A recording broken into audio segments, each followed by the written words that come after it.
Hello, welcome to this video on the Vijnana Bhairava Tantra and its teachings on spiritual awakening.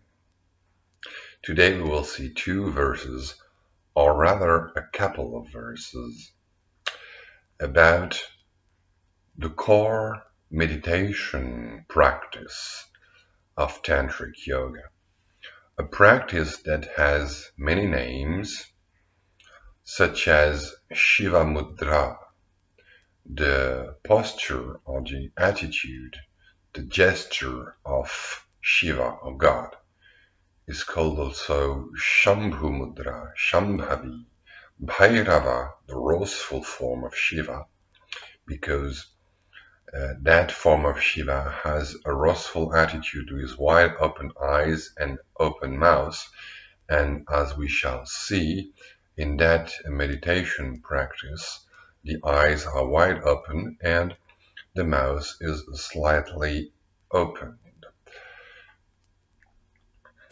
And it is also called vismaya-mudra because it resembles an attitude of amazement, of wonderment, vismaya, to be amazed. And it's called rahasya-mudra because the secret gesture, because it is a secret, it is rarely openly taught, it is taught here and there, piece by piece, like a puzzle, because as Abhinavagupta, a great Kashmir Shaiva master, says, a secret should be taught, but not all at once. So it is taught, but in bits and pieces here and there, and it is for the teacher and for the students to gather the pieces. And it is called also divya-mudra, the gesture, the divine gesture, or the sky gesture, because this is an attitude that unites consciousness with space, with the sky, the inner sky with the outer sky, and because it is an attitude, a gesture, a meditation that reveals the inner light, dev, to shine. So those verses, those two verses, you'll see, 113 and 114. So the first one is the main one. Sampradāyam imam devi, śṛṇu, samyag vadāmy aham. Kaivalyaṃ jāyate sadyo, netrayoḥ, stabdhamātrayoḥ. Devi, O goddess, because it is obviously a quote from a tantra, and it is also within a tantra, because the Vijnana Bhairava tantra, a tantra of Bhairava. So, O goddess, and let us remember, the goddess here stands for consciousness. So, awareness, be aware, awake, listen, pay attention. śṛṇu, he says then, listen, listen. Aham, I, vadāmy, I will say, samyag, correctly. Imam, this sampradāyam, this tradition. I will tell you the truth of that tradition. What tradition? Well, the tantric tradition, the quintessence of it all. Kaivalyaṃ, liberation, spiritual awakening. Jāyate, arises. Sadyo, in one moment, all at once, at once. Netrayoḥ, if the eyes, stabdhamātrayoḥ, are simply unmoving, are simply unmoving. So the eyes are wide open, but unmoving. So he says that the ultimate secret, the practical secret, the upadesha, the practical advice of the tantric tradition, of tantric yoga is just to remain with open eyes and moving. Not fixating on anything, just wide open and unmoving. There are also other things about this, is the lips and teeth and touching, slightly open, jaws relaxed,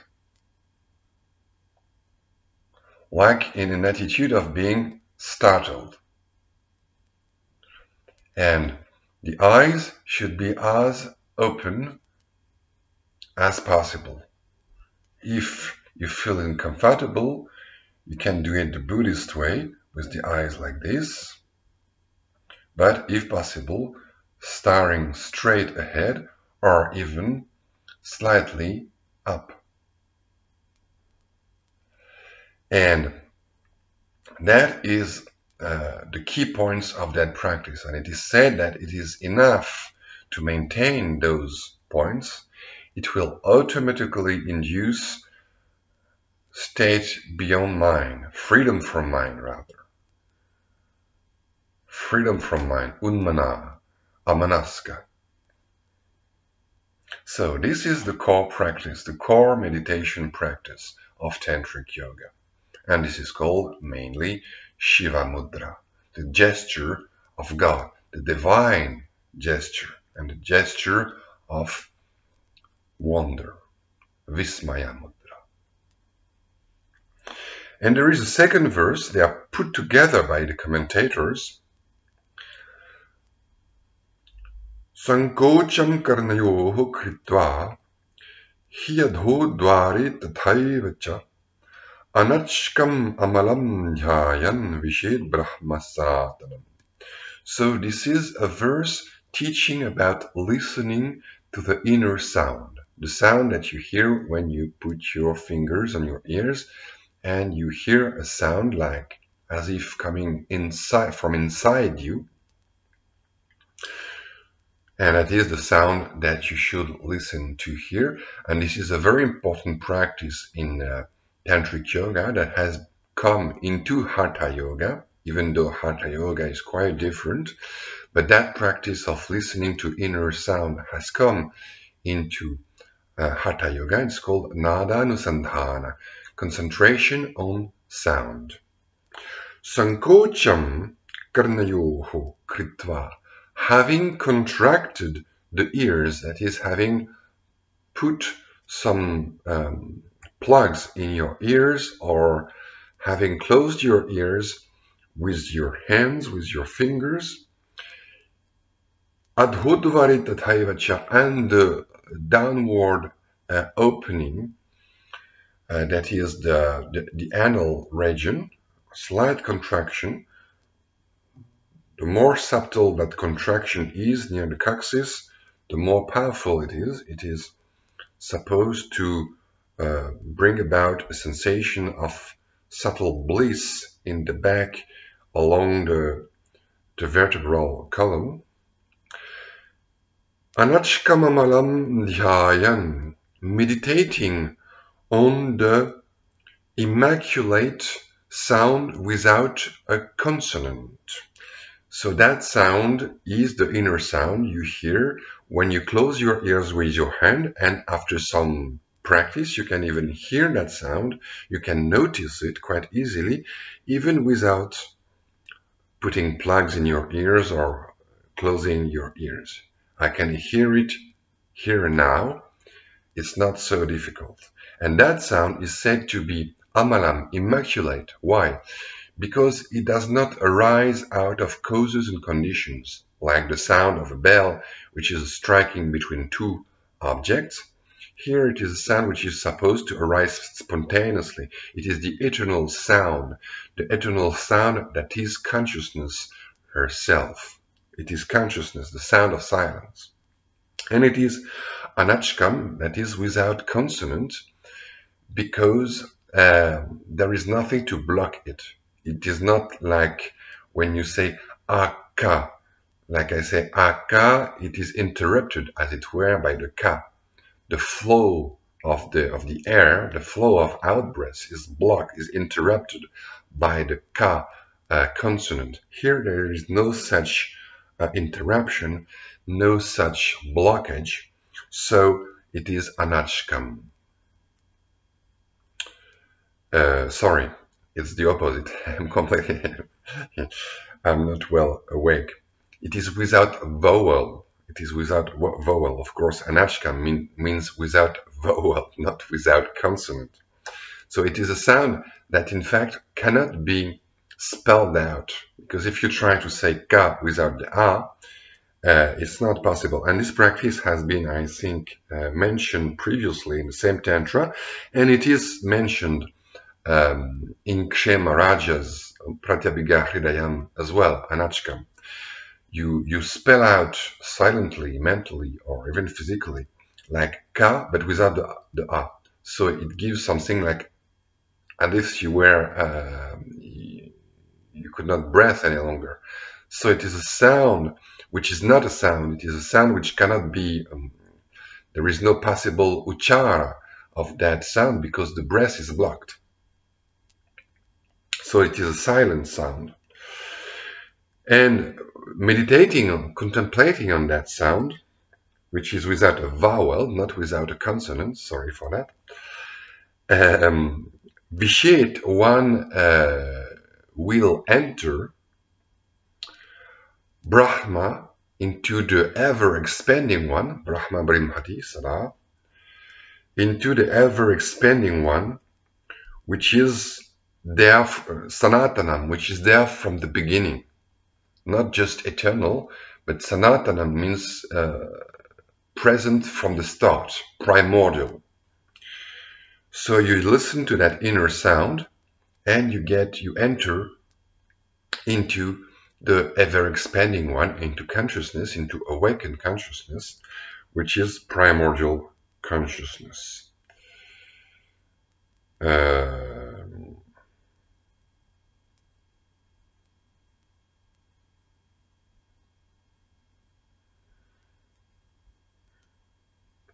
Sorry, I made another mistake. I read, I'm not well awake this morning. It's not ahalaṃ, it's ahalaṃ. So, anackam ahalaṃ does not mean without consonants and immaculate. It means without vowels and without consonants, because ahalaṃ means without consonants. So it means a sound which cannot be sounded. It means a non-physical sound. This is what it means clearly. Sorry about that. Anackam ahalaṃ, a sound without consonants, without vowels. That is a sound which is not a physical sound, which cannot be spelled out. So it's always good to go a little bit through the commentary, because sometimes you don't read correctly. And this gives us maybe a good example of what could be the reason for many mistakes that are present in Sanskrit manuscripts, because often they were copied by people spelling them out aloud, and there would have been several people copying text at the same time. Sometimes there would be spelling mistakes, such as I did, and then instead of anackam ahalaṃ, you would have anackam ahalaṃ in the reading. So that's how mistakes come into those texts. So that's all for today. And again, the practice taught today in the verse 113 is the main meditation practice. I have gathered an anthology, a compilation. I have compiled extracts about that practice coming from all sorts of tantric texts, including Siddhanta, and it has been published in French if you're interested, because I find this has not been stressed enough in the studies and teachings about Kashmiri Shaivism until now. but it is really the core meditation practice of tantric yoga, non-dual tantric yoga, and maybe as well dualistic tantric yoga, that is Siddhanta. But I have found some pieces of evidence, but of course very rare in Siddhanta texts. But one should go more carefully than I did through sources of Siddhanta yoga, like the Kalotara cycle, for example, which is very rich about yogic practices. So one should check again and go again through all those texts to see what is there.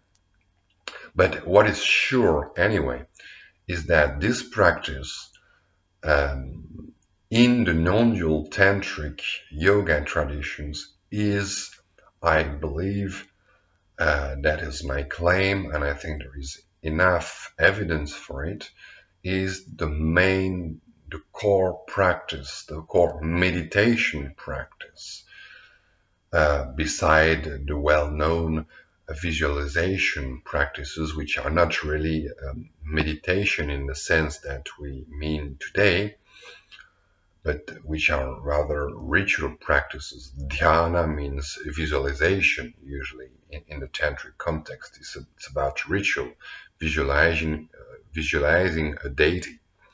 So this is not what we mean today by meditation. And I think in that special, precise meaning, the core practice within non-dual tantric yoga traditions is that Shiva-mudra, that divine gesture, that gesture of wonder. That's all for today.